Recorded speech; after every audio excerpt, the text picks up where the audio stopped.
Hi, it's Phoebe. Hi, it's Smithy. And this is another Dating Bootcast.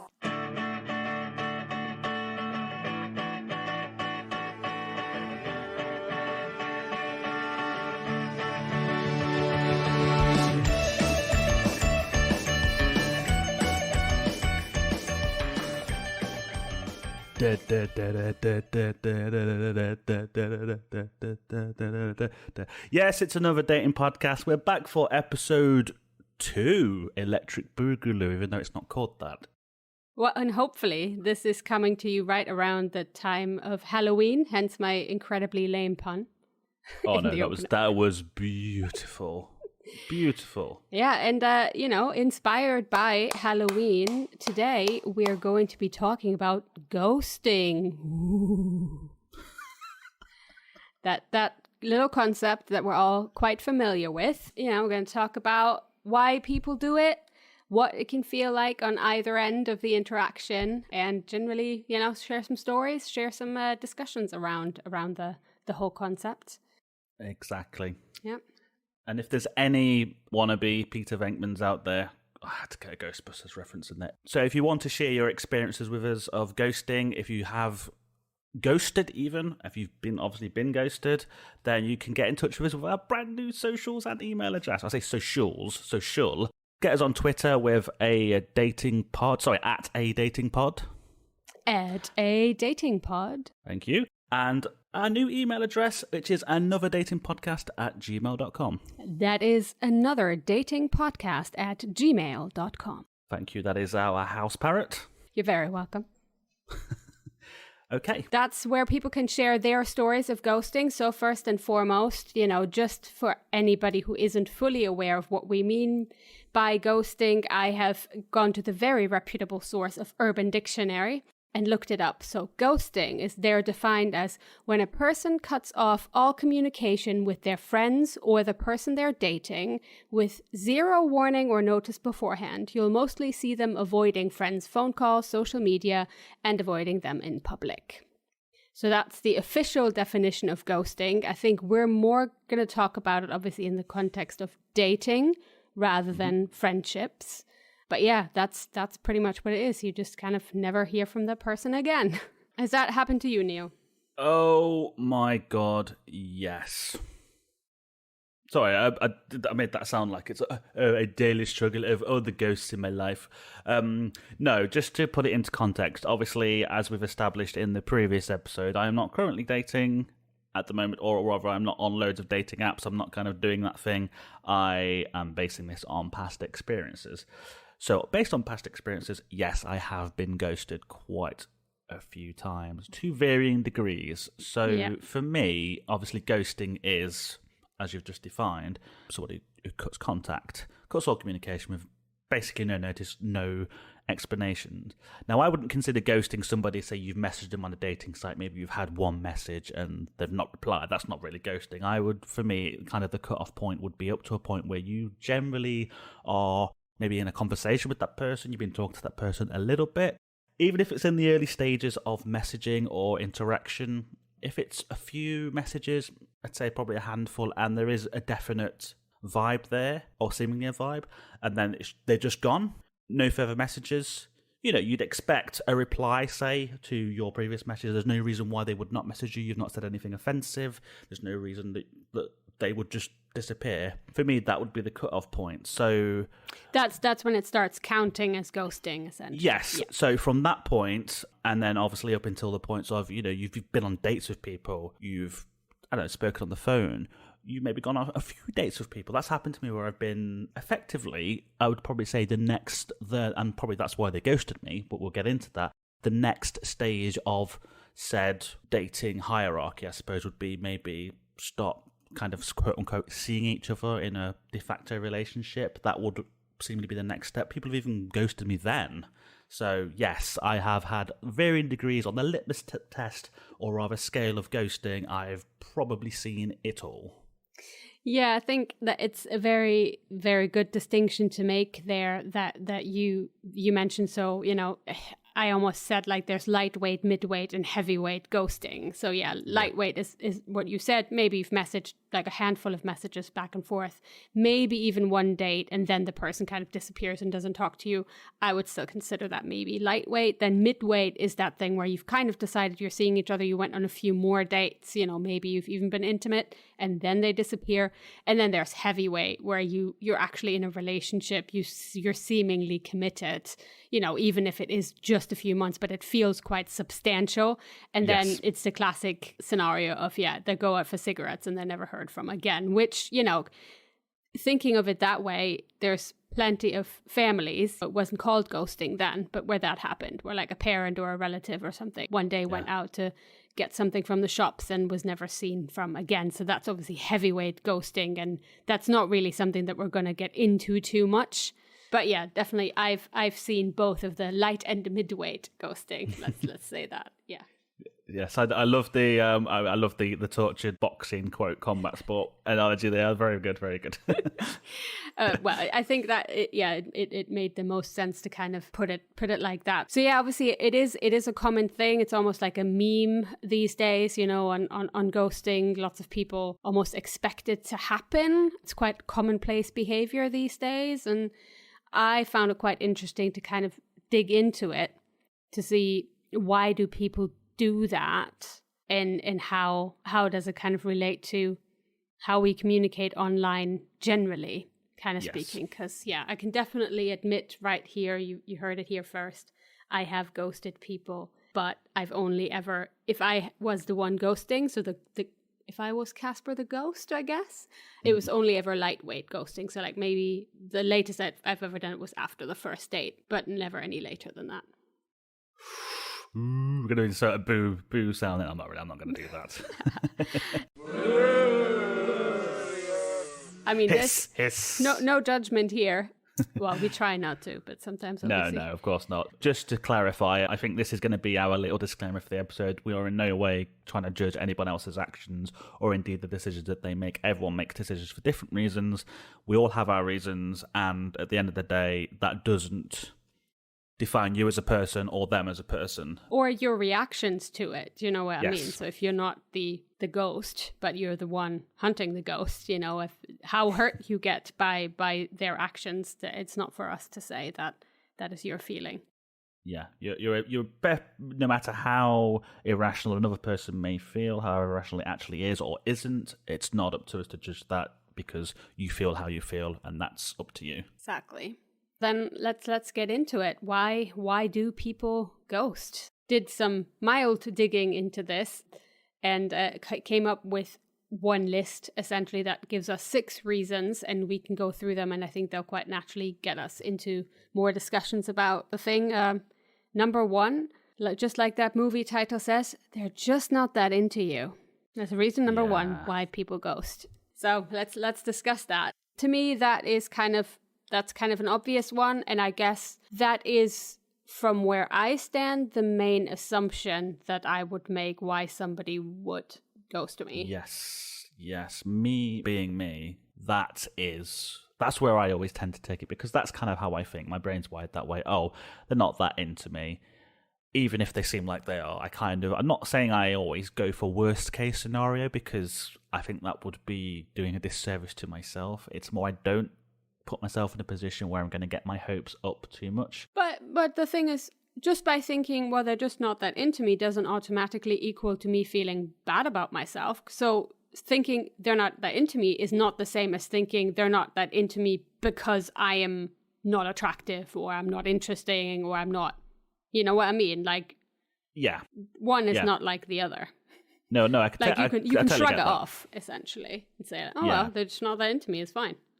And I do, but I have to be perfectly candid with myself. Sometimes I do take it there. Sometimes I do sort of get down on myself about it. But that doesn't last. That's something that's a natural reaction for some people to that happening. So get ghosted. Okay, where did it go wrong? Now, what gets me is, in some instances, if you're in that phase where you're vibing with somebody, this is something we will discuss numerous times across the episodes at length, I'm sure, across many episodes, is that when you're communicating with somebody, it's, especially from a dating standpoint, it does feel like it's a job interview sometimes. So the conversation is never inherently them indicating any sort of red flags per se. A lot of people don't do that. Some people do, some people don't. But they don't give any indication that they're not that into you. Does that make sense? It's like it's a... Yeah. So they just... They maybe had like a curve to grade you on in their head, but they never shared what those criteria were, and hence you never knew when you ran afoul of them or when you ticked any boxes, essentially, because you're not aware what the test actually is. Yeah, and I get that. That's not really the criticism. It's just that I think that's why sometimes being ghosted in that particular subcategory of they're not that into you is so vague to you when you are ghosted, because you don't really know is like why they're not that into me. They haven't really told me in some instances. They've not really even indicated it. Yeah, to be fair though, like I think it's easier to shrug that one off if we're saying it's the lightweight category of ghosting. Yes, so let's say, 4 or 5 messages, whereas it's harder to shrug that one off if you've gone on like 3 dates maybe, and then suddenly they're like, no. Then you start going over, what did I do? What did I say on this last date? That might have set them off. So yeah. Definitely. No, absolutely. I that is a very good point. But that leads into the second reason why people might ghost. So the first one is very much, they're not that into me. That's why they stopped communicating with me, and I can take that as being about me and I did something wrong. Whereas then reason number 2, they got too busy and dating stopped being a priority. Obviously, especially with dating apps, you're just getting to know someone. You don't know what else is going on in their lives. It could be something big. It could be something small. Maybe a promotion came in at work and now they're wanting to do really well. Or somebody in their family had an emergency. Or they got sick and they had the flu for 2 weeks and hence weren't really online because they weren't feeling it. And they just, it just stopped being so important in their lives because something else happened. And at that point, how would you know as well? I guess it can feed into the first one. They're just not that into you in your head, but in their head, no, that's not the reason. As you just discussed, there's many different aspects to their life that obviously to them, it's just a dating site. It's someone they barely know. They've probably not even met yet. Let's just say it's lightweight or whatever. They've not met them yet. They've not dated yet. It's not a priority. It's just this thing that they were doing. But now, obviously, there's family situations. There might be a job situation, money situation, anything like that. Exactly, yeah. And then if other things are taking on a bigger role, then they might not necessarily feel that they owe all of the people they'd been talking to on dating apps an explanation. They just go take care of their own lives. So... yeah. In the spirit that we always try to promote on this podcast as much as possible, when somebody does ghost me, I try to go to that empathetic, kind place in my mind and say, maybe something in their life happened that is more important than replying to me and not make it about me. Just as much a mechanism to protect myself from being overly hurt as it is to give people the benefit of the doubt. Yes.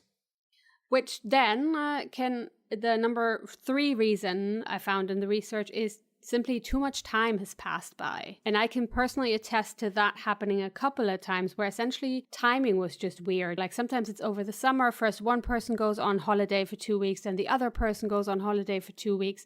While you're, out on the beach, maybe your Wi-Fi is crappy. You're not necessarily going to be much on the dating apps and texting back and forth. You're trying to enjoy your holiday. And then before you know it, 4 to 5 weeks later, it's really hard to find your way back into certain conversations. And then you just kind of forget, let it pass, don't put in the effort. And that's that. Yeah, it just trails off, doesn't it? And that's, I have had that happen to me before as well. So no matter how good the conversation may or may not have been, I mean, in some instances you can rekindle that with somebody, I guess, but it's incredibly difficult, especially if it's someone that you barely know. Of course, yeah, you may have been exchanging messages for weeks, good messages. You may have vibed quite heavily. You may have even been on dates. But when you get to that point where it's a lot of time has passed, the timing is, as you say, ridiculous. I've had an instance many years ago, many years ago, where I was moving into a flat for the first time, and that was just the thing. I mean, moving, we all know, is an incredibly stressful thing, and literally just nothing else was on my mind. That was the be-all and end-all. Just getting moved in, getting that stress sorted out, getting settled, And then it was, oh, crap, yes, there is this other person. I didn't ghost them. I did sort of say to them, I'm moving house. But at the same time, that did cause the entire vibe that we had, quote unquote vibe that we had, to fizzle out completely. Now, trying to revisit that became quite interesting because then the messages were just, hey, what's up? How you doing? Fine. Because the flow had, you know what I mean? The flow, the kind of, the energy wasn't there. It just collapsed. And that's just circumstances. That's no one's fault. That's just circumstances. Yeah, definitely. And I can definitely, something like that happened to me 2.5 years ago. So I think we actually did go on 2 dates, but then I was away for a little while for a holiday, essentially. When I did get back, I did kind of message and say, oh, hey, you know, I'm back. But he was busy at that point. And then eventually we exchanged 2 more messages and then no more, essentially. He didn't respond to the last message I sent. I guess I didn't take it too bad because technically that was ghosting and we had been on 2 dates, so it could almost border on the mid-weight kind of ghosting. But to be honest, I wasn't bowled over by the 2 dates either, so I kind of understood that we probably both kind of agreed that it wasn't going to work anyway, so why now pretend and put in more effort? It's fine, let's leave it there. No, so totally in both, I guess in that case, in both minds, it was time to call it a day. Yes, however, obviously that is, from my perspective, I can say that I think we probably both knew, but he was the one who ghosted, so there is technically no way he could have known that I was of the same opinion. So yeah, he just left all of those things unsaid. Yeah. I might have triggered a red flag, or it might have been what I said. We just didn't vibe, and we kind of both agreed on that, but we never explicitly said it. Unspoken. Yeah. Exactly. So yeah, reason number 4, and I actually did dig into some science behind this as well, why somebody would ghost you is they just couldn't see it working out. That's a little bit related to what we were just saying about the vibe being maybe a little bit off. Interestingly enough, people who believe in destiny more strongly are more likely to ghost because they apparently have that belief that if it's meant to be, it's just supposed to work. And they're not necessarily all that committed to maybe raising doubts that they're having so that those could be addressed or dispelled, or having kind of that discussion or questioning, is this what you meant? It kind of rubbed me the wrong way, but maybe you didn't mean it that way. No, they just believe if it's meant to be, this should be easy and it should just work out. And if it doesn't, then they just walk away because it just wasn't meant to be. So I found that quite interesting. What's your reaction to that, Neil? Yes, I completely agree with that because this feeds into a lot of, and again, disclaimer time, I'm not having a go at anybody that uses this particular train of thought, because sometimes when they say it, they don't always necessarily they don't always necessarily mean the way that I'm explaining it, which is, you know, you've had that thing where you've gone on a date and someone says, oh, there was no spark there. There was no spark there, therefore it's not going to work. I don't mean that in a sense of when people know there's not a spark. You know what I mean? There's no chemistry there at all. It's when someone is expecting fireworks instantly. Like I'm talking, you know, I think kind of feeds into that a little bit. I agree that if people are of the opinion that I can just tell that this person's going to be my soulmate, you know, that kind of thing, that kind of thinking, why would they then waste their time, in their eyes, continuing with that interaction, with those dating, with the messages? It's probably easier for them just to ghost, because in their mind, when they meet that person, whether it be from messaging or by meeting, they will instantly get those butterflies, you know, that kind of thing. Yeah, definitely. I definitely think there's some societal expectations baked in there as well. You know, all of the romantic movies tell us that is what it's supposed to be. You lock eyes and it's love at first sight and sparks fly and it's just undeniable chemistry and everybody can see it. Clearly, these two people are meant to be together. And then there's maybe some obstacles they need to overcome, but it's never internal obstacles in themselves. It's the world outside is making it difficult for them to be together. So yeah, if you're fully bought into that, if that's what you believe, if that's what you're hoping for, then yeah, when you don't feel that spark, like you said on the first date, it's kind of easy to kind of say, oh yeah, well no, that just isn't it. It's no biggie. Yeah, no biggie in their mind. However, you know, I would invite everyone to look back over their lives and the people who you were really, really attracted to, whether that did go anywhere or not. Were those people that you were attracted to instantly? Or was that something that grew over time? Maybe you saw them do something that you thought was really impressive, and after that, suddenly they became attractive to you.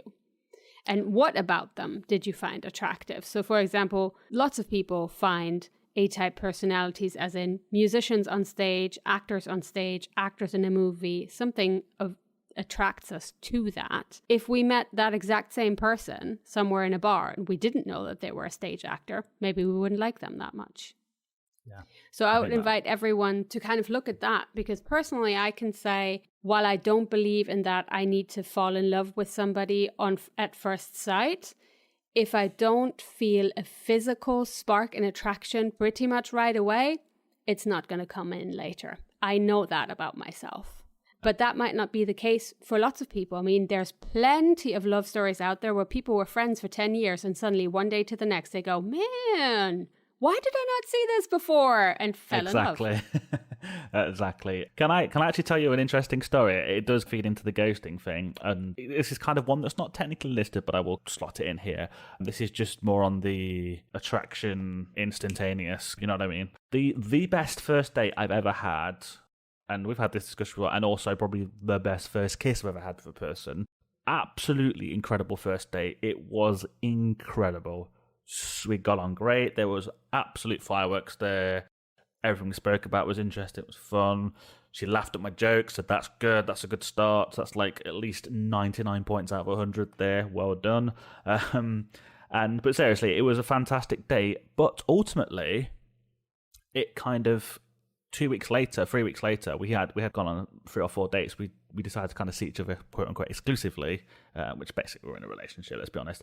I broke it off because it just didn't feel like there was anything beyond that. There was something didn't feel right. It was absolutely excruciating for myself to have that conversation with that person. I felt so goddamn awful. I really, really hurt her, I believe. And she was very upset. But I had to be honest with you, and I think that is another reason people ghost, because it's absolutely gut-wrenching sometimes, depending on the circumstances, of course, to have that conversation with a person. Definitely. It's horrible. I mean, especially, obviously, that is kind of like the midweight range, at least, where we are, Yes, bordering on the heavyweight, where suddenly, because that you know that person in real life, you feel that obligation to maybe have that discussion, but it is going to be hard, essentially. Yeah, so I felt terrible. Yeah, so obviously that leads into the reason number 5 that I found for why people ghost, and I think that's probably only possible in the lightweight category, is the impersonal landscape of dating makes it easy to ghost and to avoid that hard discussion. Once you've crossed that threshold into having that person actually be real in your life, you've seen them a few times, you've exchanged phone numbers, you've talked on the phone, you've maybe been intimate, then I find if you ghost then, you really cross into very hurtful territory. Yes, agreed. Whereas when as long as it's all contained within the app, or it's just been texting, even if you have shared phone numbers and it's like on WhatsApp or Kik or whatever, if it's still all online, then I kind of still get it. But even then, it can be hurtful if the conversation has gone on for quite a bit and you feel it was going quite well, and then the person just disappears. It can be a little bit hurtful. But yeah, the main thing is, if it is online, it's easier to just walk away, because what are they going to do about it? Not like they're going to come knocking on your door, right? No, exactly. So yeah, obviously, that it's the same logic by which people send awful messages online. Some of the messages in my inbox, I bet you £100 nobody of these men would say that to me in person or say that to women in a bar. No, it's instantaneous. It's instantaneous.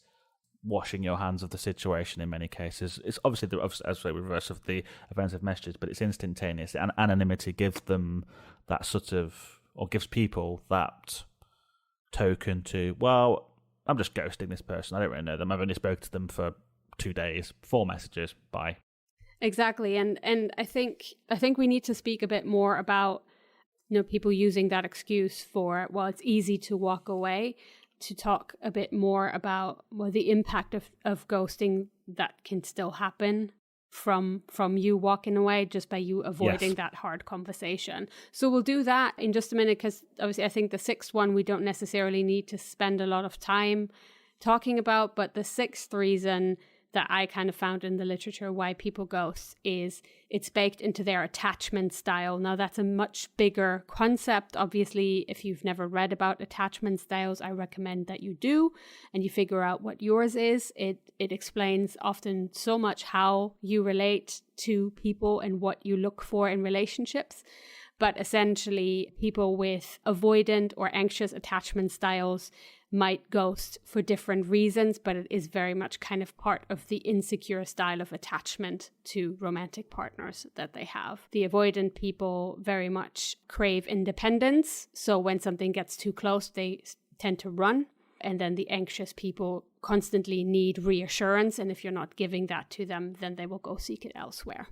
So if there's a lot more to say there, so I don't want to go on too much, but I think that's a really interesting reason, and it kind of does go back to what we were saying for reasons 1 and 2, that sometimes the fact that ghosting happens says more about the person who ghosted you than it does about the one who's being ghosted. Yeah, 100% agreed. On that point, just for the record, I'm very candid about such things. I would categorize myself as having an anxious or insecure attachment style, but it's just how my brain is wired, but not in as much as I've never ghosted. The only instance where I may have ghosted based probably on my anxiety was more because of an absolutely catastrophic red flag.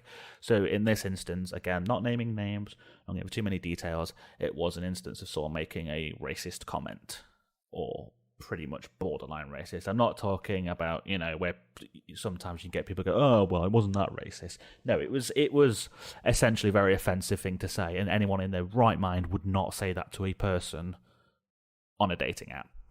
Okay, but so you decided to ghost rather than confront her about the fact that you found that offensive? Yes, because I just went, whoa, like no. I just did. I didn't want to have that conversation because, you know me, I'm quite political, I'm very opinionated, and I can get quite sort of on my soapbox about things. And in this instance, I believe had I done that, I would have got very upset, very agitated, and it probably would have ended up with just a slagging match, I would imagine. So my defense mechanism in that instance was to just, nope, I can't accept that. That's a non-starter. Bye. Yeah. So if essentially the resulting conversation to explain why we want to cut off contact becomes too hard to bear, or we believe it's not worth to have it and it's because it's not going to lead to a good outcome, then we might be more motivated to just ghost because it's the easiest way out and saves us a lot of time and effort. Yeah, so it's not in this instance. It has to be made clear that this is not an instance where we're getting on, and it's just.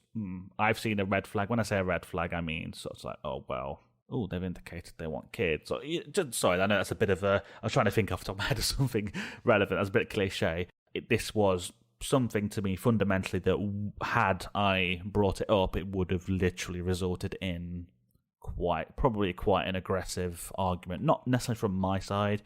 It's just my fear was that it would go there, that it would become almost, well, like say the whole getting really horrible abusive message type situation. It may have turned into something like that, where it's just two people that are just having a very toxic conversation. Yeah, and I think what we need to add to that as a layer, as much as I hate doing that, is essentially there might be reasons for vulnerable groups. And in that, I mean women or potentially other, minorities who maybe identify as LGBTIQ or something like that, to essentially do ghosting almost as a safety measure.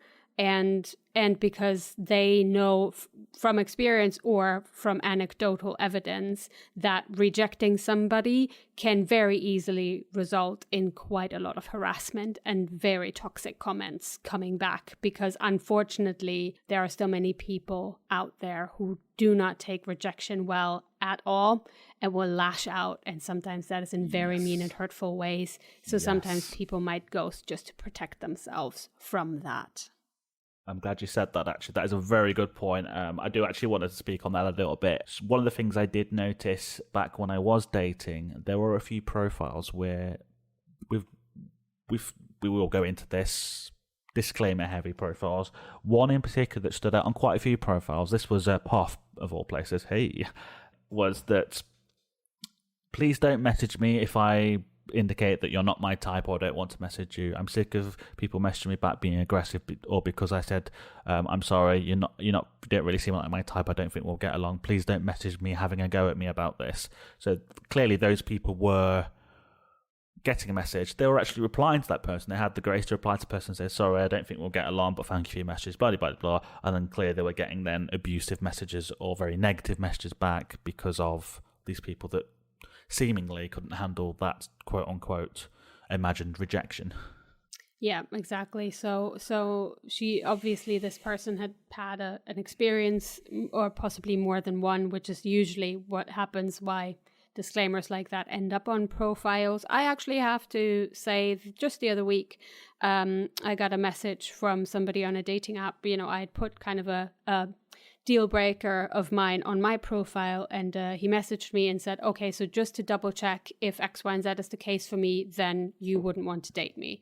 And I messaged him back. I actually did go to his profile. I looked at him because I don't want to rule somebody out just based off one thing that wouldn't be ideal for me. Had a look, but saw some other things that I also didn't think would make him and I a good match. And I just messaged him back and said, just based on what you said on your profile, even besides this fact, I don't think you and I would be a good match, but good luck.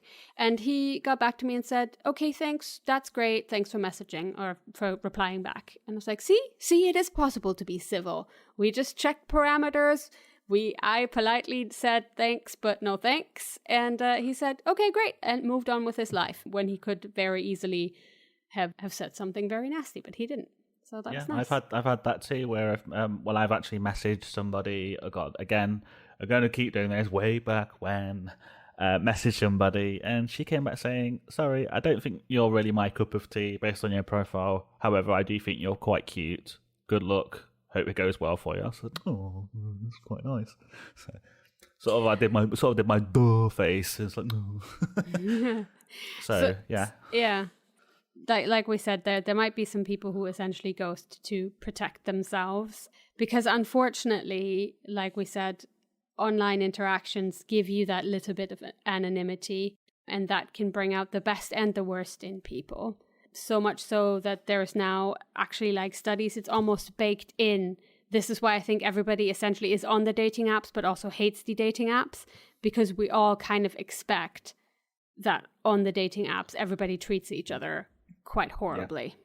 Yeah. It's almost become the unwritten rule of, quote unquote, I keep saying that again, quote unquote, the game, as it were. We talked about this a little bit in the last episode about how Tinder particularly is kind of gamified a little bit, and I guess the whole I'm going to expect to be ghosted is almost a given. But it's never, people don't always say it, but I would imagine it's the underlying tone or theme of any interaction. Well, any day now, they're going to stop talking to me. A lot of people, I think, do feel that way.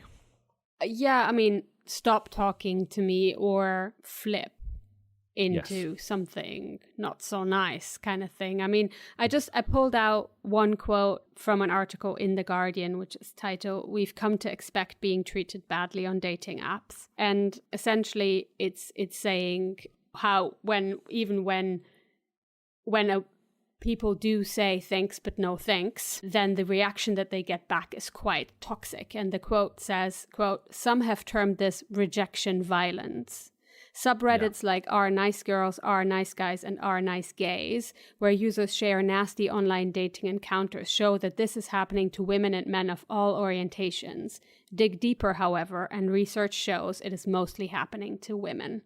So unfortunately, that is still the reality. I can attest to it, and all of my friends can attest to it, that there is sometimes no right way for a woman to say no and not immediately get hatred and vitriol spewed back. Yeah. That is indescribably baked into society as a whole, not just in dating, but a lot of things. There is that male privilege or imagined male privilege in there. And if people want to at me and disagree, that's fine. I like a good open forum. But I'm sorry, it is there, it does exist. I have numerous friends, I have many sisters who have had different experiences, very similar to that. And trust me, it is a thing, it does happen. I've had it happen to me, but nowhere near in the same stratosphere as has happened to my female friends and indeed members of my family. Yeah, and of course, obviously, if you're a male and you don't do that, well done. We're not talking about you. Keep being nice. Keep being the person who you are. But if you ever have sent a nasty email back to somebody who's politely declined, or even not so politely declined, then yes, we're talking to you. Just don't do that. There's a human on the other side of that, and who has to read that.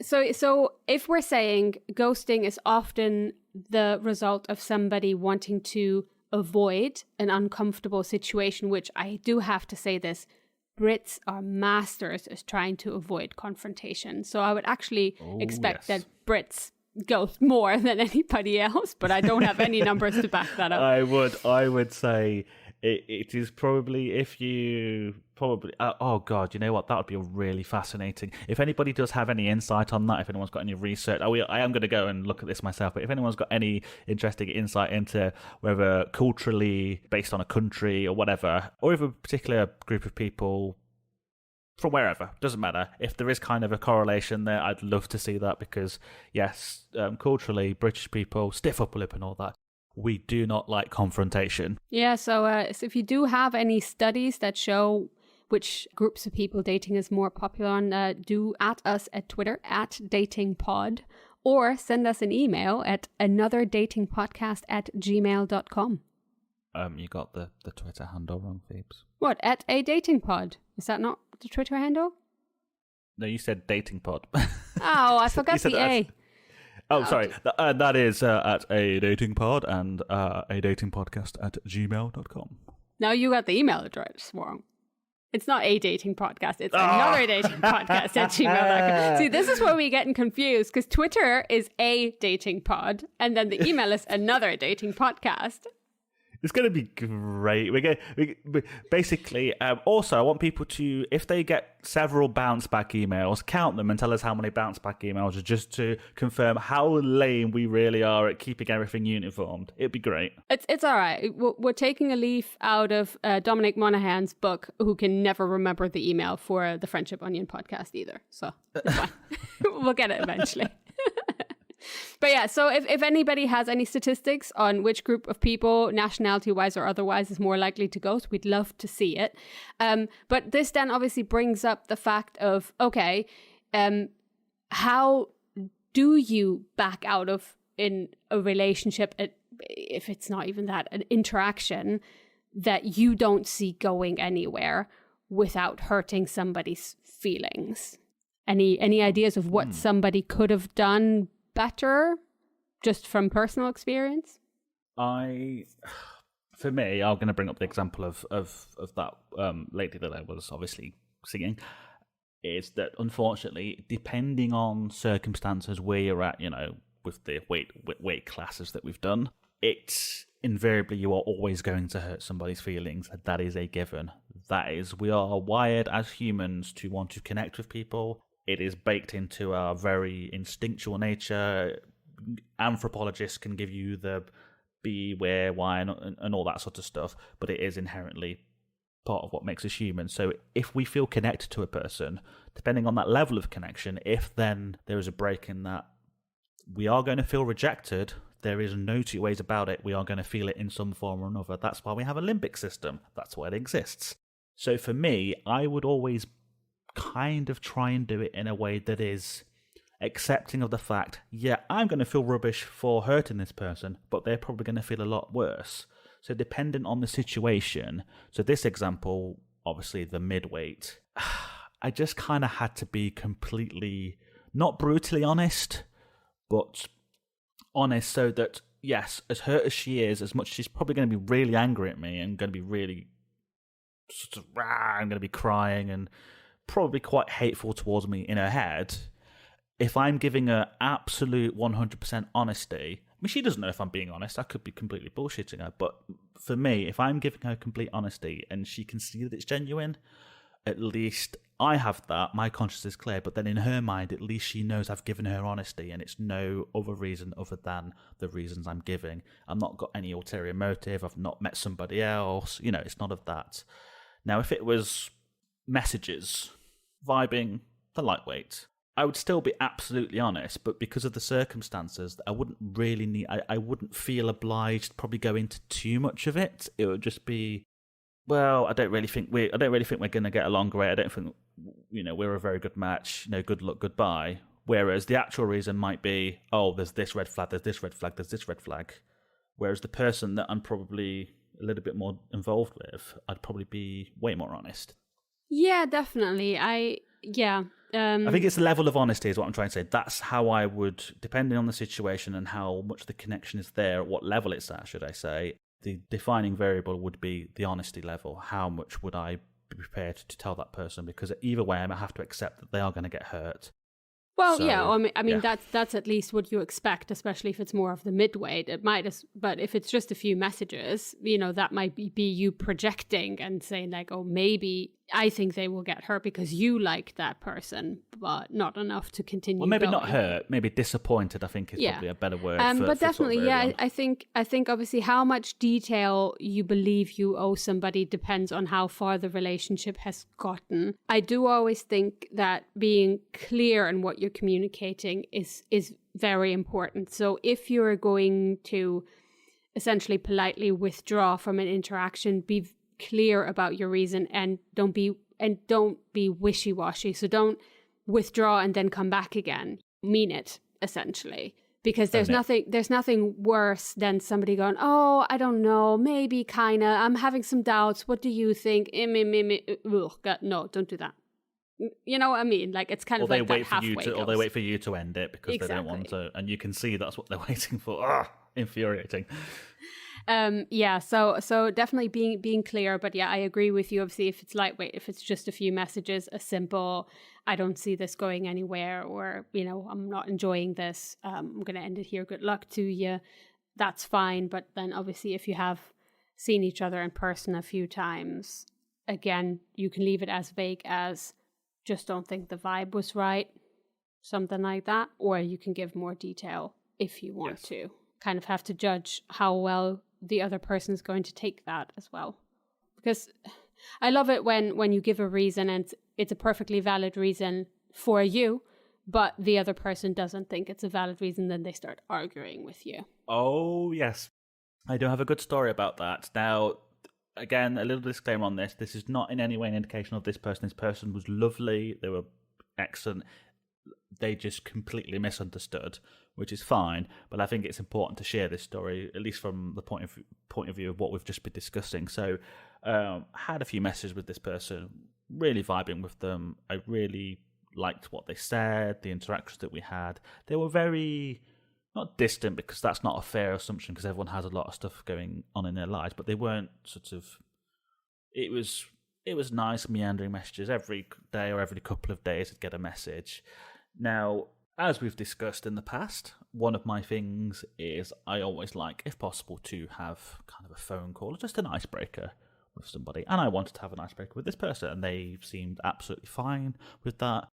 Randomly out of the blue, and in those instances where there's been a few days without messages, again, not a problem, she just messaged me saying, so do you want to do something? You just seem like you're not into me. Like, I've given no indication that I wasn't. There was no kind of thing with that, so I can only assume it was misunderstanding. Oh no, I was like, yeah, it's fine, it's great, let's arrange a date, whatever. And so we carried on talking. So I arranged a date. But then personal problems, which I'm not going to go into. Sorry, personal problems, they're personal.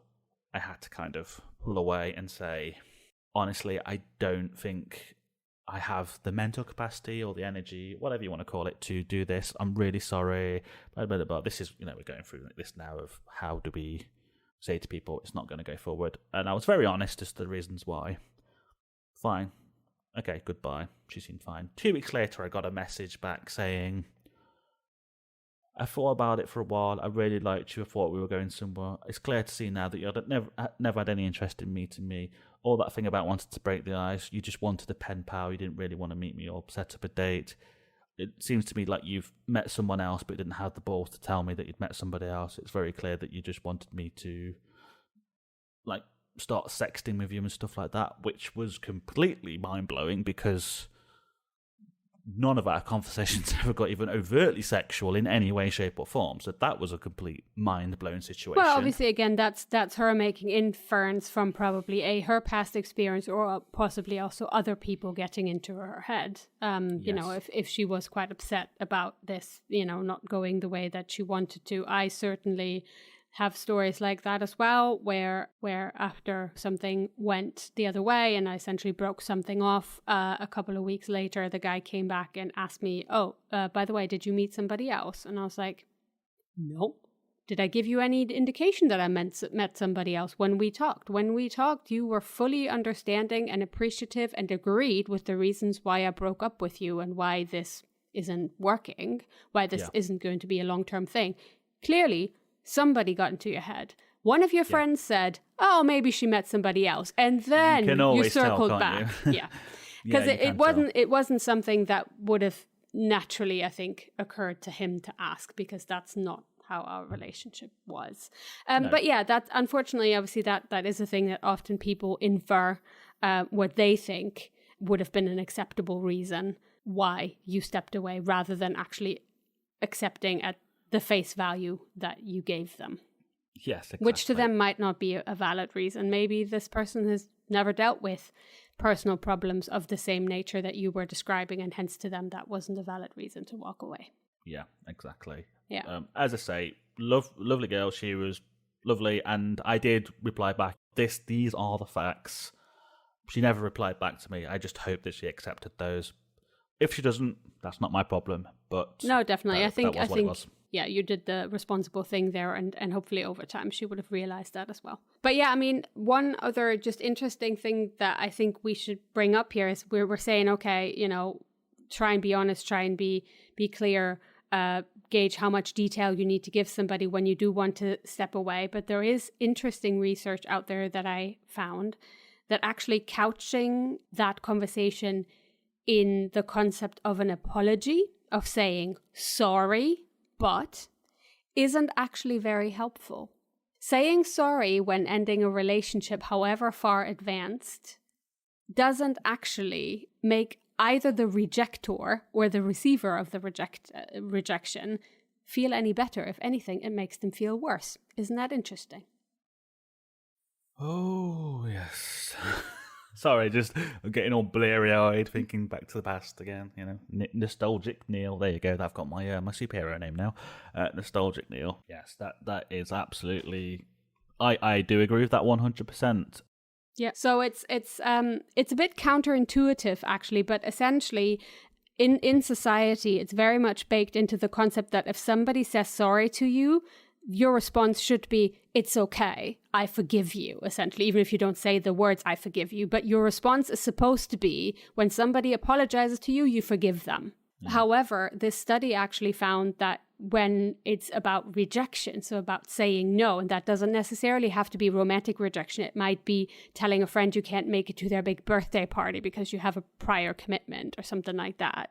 When you couch it as an apology, this study actually found that individuals sometimes use apologies in social rejections, but social rejections with apologies are associated with higher levels of explicitly hurt feelings. So when somebody says sorry, you feel more entitled to feel hurt because they're already couching it as an apology. So they're aware that they're wronging you, and hence you feel more entitled to feel hurt. And then the third part of the study also found that in response to social rejection with apologies, individuals feel more compelled to express forgiveness despite not actually feeling more forgiveness.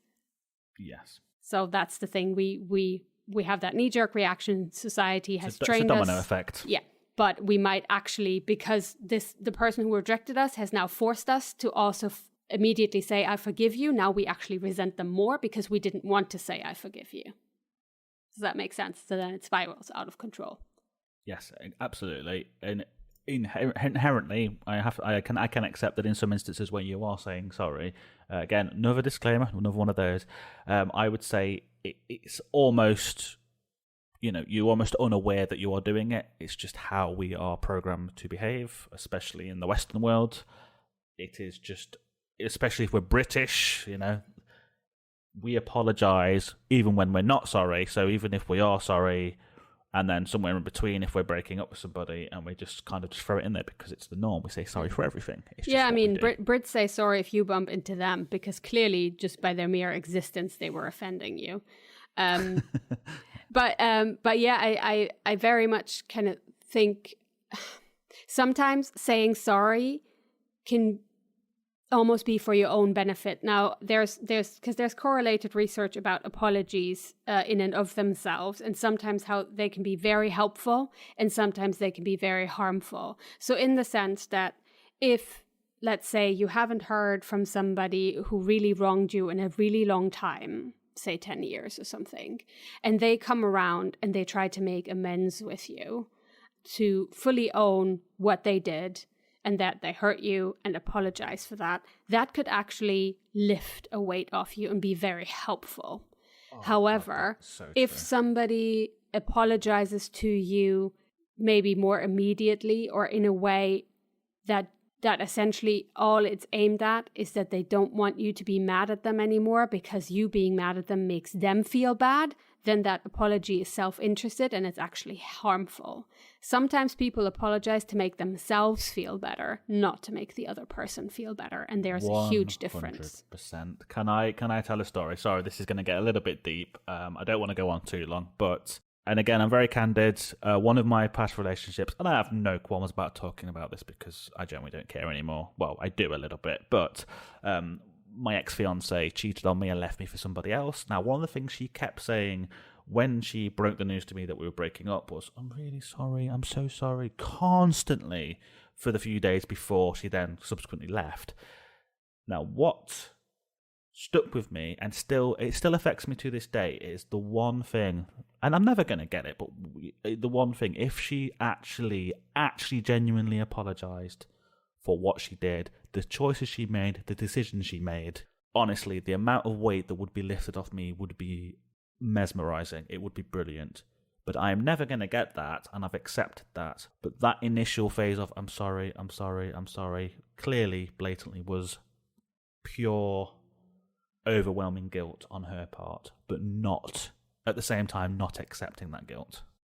Yeah, exactly. So obviously when we're having to have really difficult conversations, we feel awful and we're apologizing for ourselves feeling awful about having to make the other person feel awful. So that's why I believe an apology can only ever be fully sincere if somebody doesn't immediately say, "I'm so sorry," but specifically says, "I am sorry about action 1. This is what I did. This. They should never say, "I'm sorry I'm hurting you," or "I am sorry you feel this way," because that is not what they should be sorry about, essentially. So yeah, it's really interesting. And as I'm still currently on the dating scene, I might give this a go of, if I have to back out of an interaction, to not couch it as an apology and rather just make it an outright statement of, "This is what I think," with that varying degree of detail, as that we said, that is appropriate to however deep it went,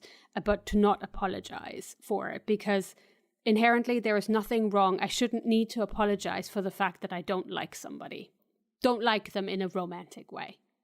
I shouldn't have to feel sorry for that, because that's how it is. You pass hundreds of people on the street every day and you don't need to apologize to a single one of them for not being attracted to them. That's fine.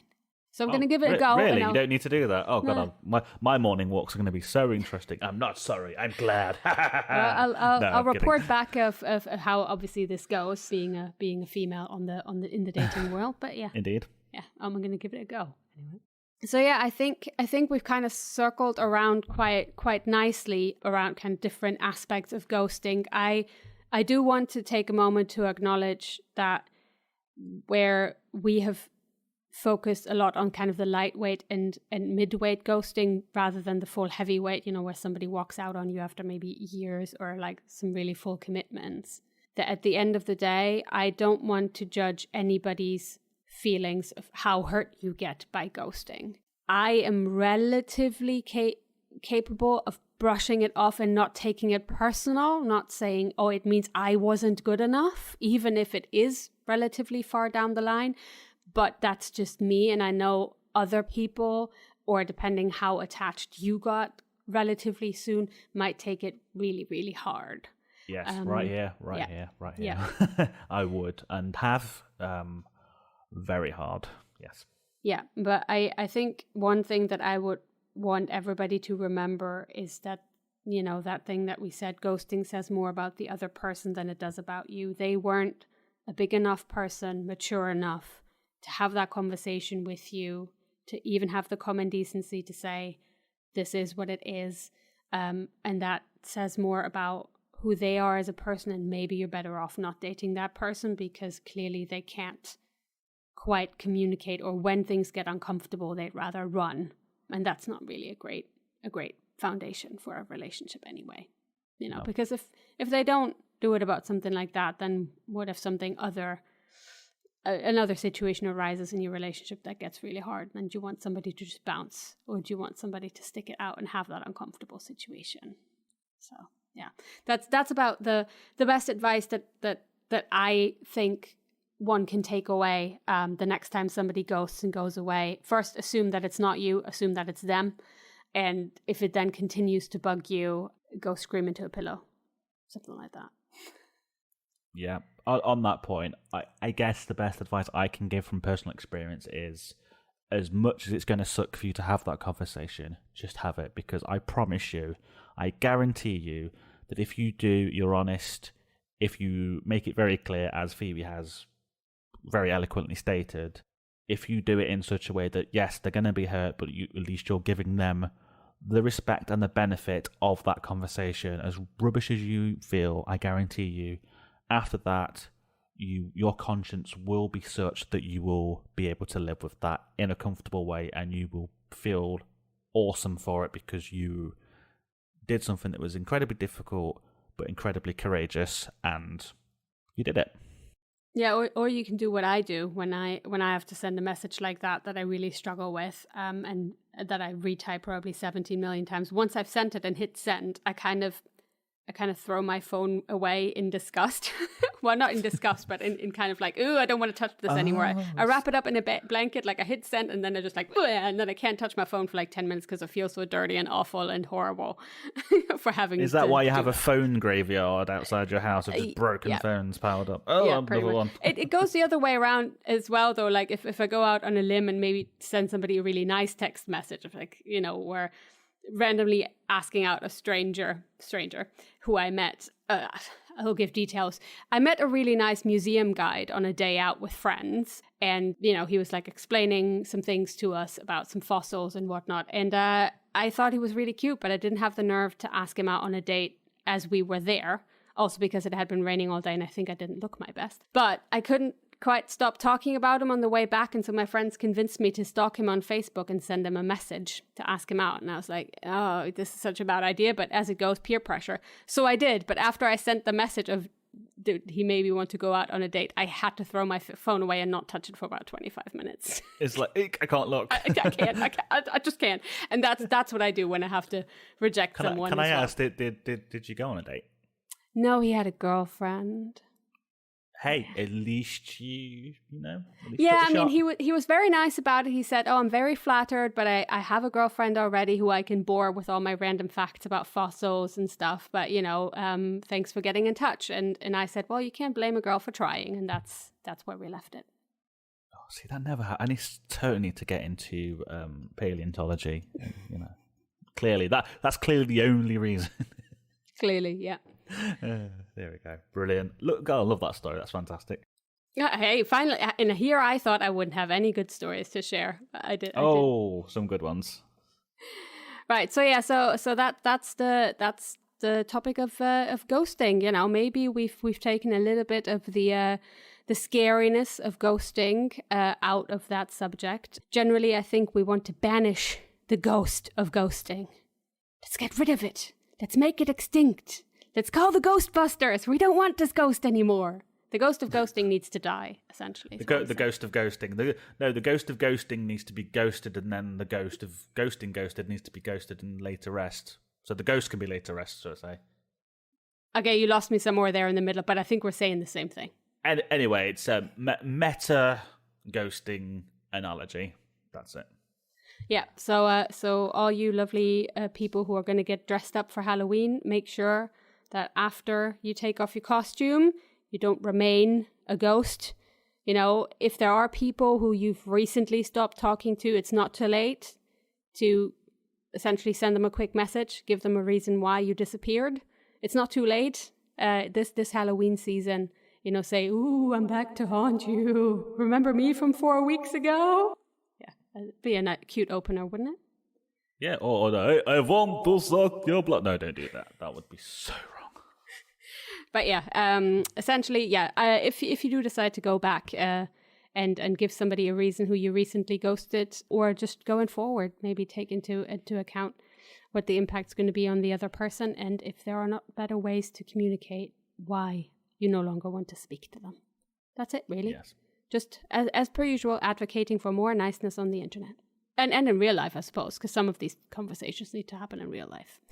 Absolutely, I 100% agree. So I guess, as always, the theme is you got to be kinder to people, got to be kinder to yourself most of all. But please, by all means, as we've said, if you want to hit us up on the social, singular, at a dating pod. At a dating pod. Thank you. And by all means, drop us an email. It doesn't matter about the subject. It doesn't necessarily have to be about this particular episode. Anything in particular, you got a story, you got something you want to say hello, you want to do some tortured puns or some weird ghosting analogies like I did. You can think of a better one than me. Send it to anotherdatingpodcast@gmail.com. That's anotherdatingpodcast@gmail.com. Thank you. Thanks so much, guys. Happy Halloween. Hopefully this is out by Halloween. Be safe when you're trick-or-treating, and remember, don't do anything I wouldn't do.